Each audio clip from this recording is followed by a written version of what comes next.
Okay, good morning. It's Wednesday morning. I'm going to do my video a day early because I forgot, but it's I have my oncologist appointment tomorrow.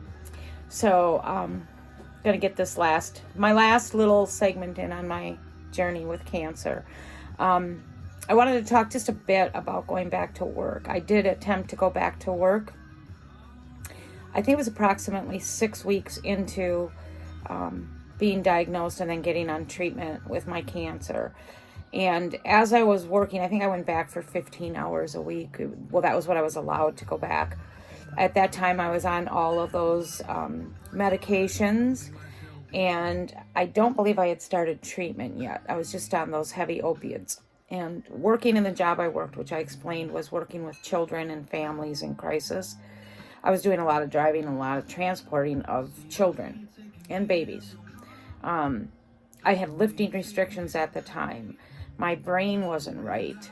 And I'd say about 4 weeks into working, 6 weeks into working, I was called in by the human resources people, and they explained to me that by me attempting to go back to work, but not working 40 hours, that I was actually losing money monthly on my long-term disability. And at that point, I think it had dropped like $500 a month.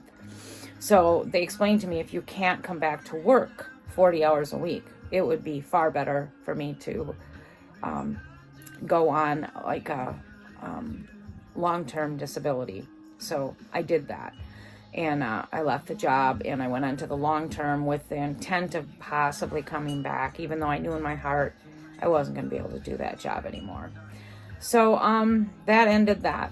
That was a very hard time for me because as much as I disliked the work, when you have to walk away from that, it's a reconfirmation to yourself that for me it was like, yeah, this is serious. I really am sick. My work years are probably over. And what I was facing was not light. So as much as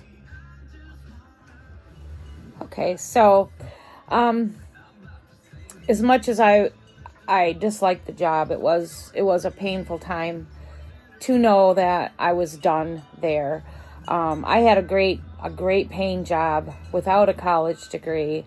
I was building up a nice retirement package. I was in the process of trying to find a different type of work, but that all stopped. So when you're diagnosed with stage 4 cancer and you're put on the meds that I was put on, you just truly can't work.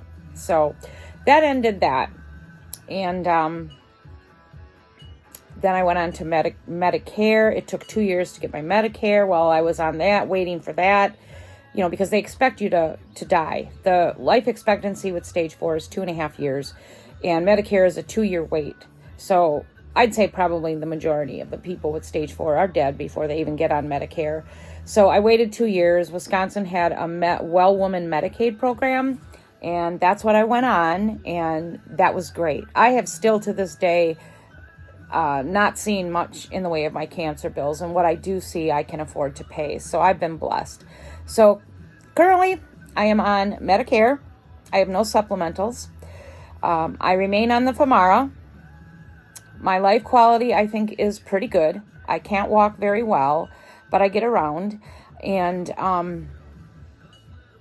like I said in a prior video, I finally feel that at age 65, I actually may die of something else, not just this, or not stage 4 cancer. So it doesn't weigh as heavy on me as it used to. It's not the primary focus of my life right now.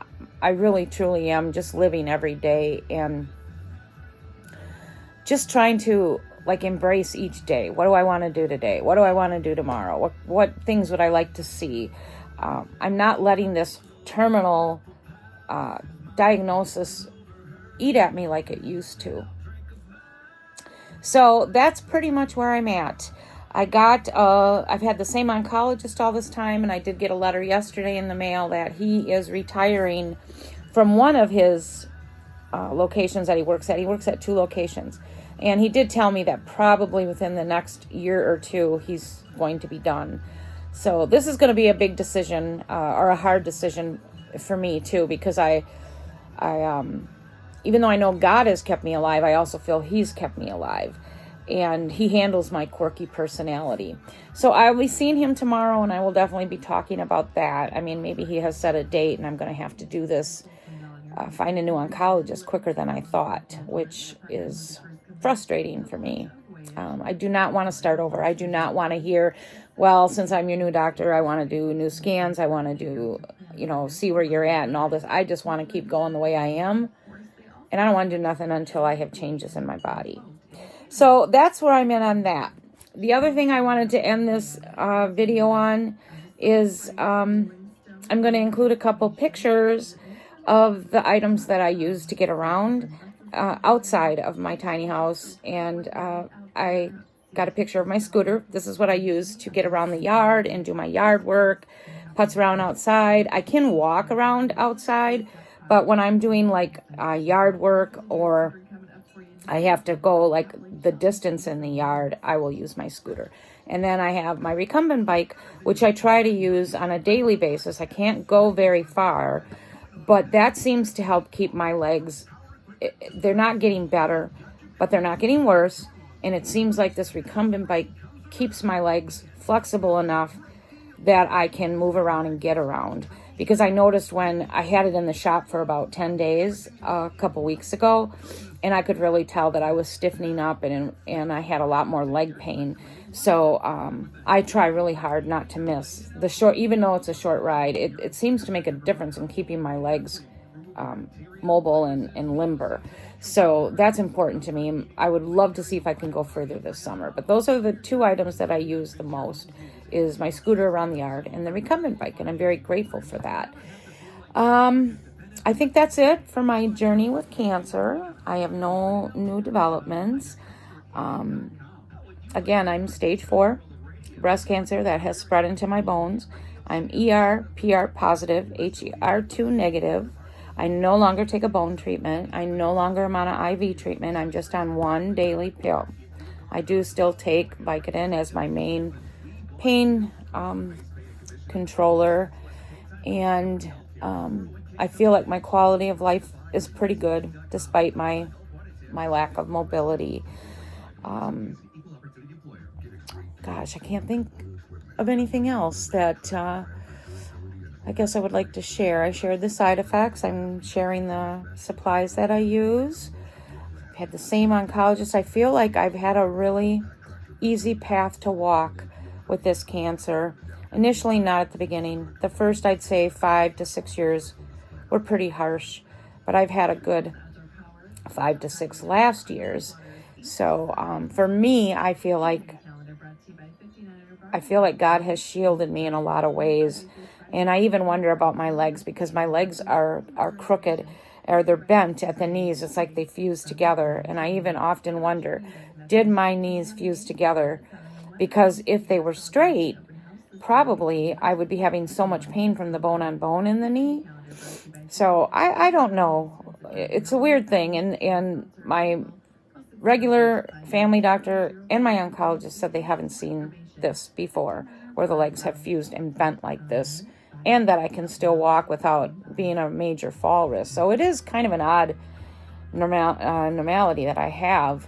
So, but either way, I get around. Let's see, I think that's it.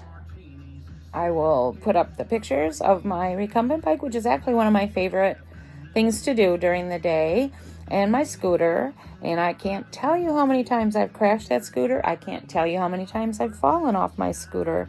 It's not even a big deal anymore. When I fall, or tip over, I just right side back up and keep going.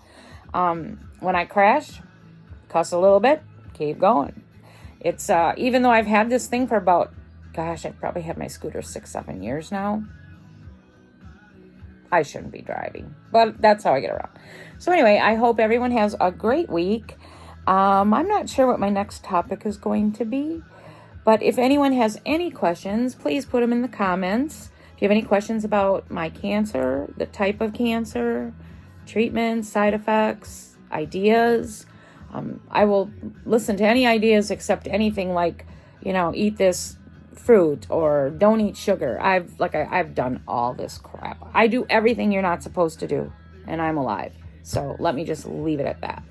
I truly believe my being alive is probably 99.9% God, and then having an oncologist that listens to me and responds to my body, doesn't follow the protocol of what they're told to do. So I don't want to hear anything about, well, I heard this works and I heard this works. No, keep that. But otherwise, please share my video. And like I said, if you have any questions, please leave them in the comments. Please share my video. I'm still hoping to grow to 50 subscribers rather soon. And I will be thinking of a next topic, unless you can think of one that you would like me to talk about. Post that. Have a great week. See you next week.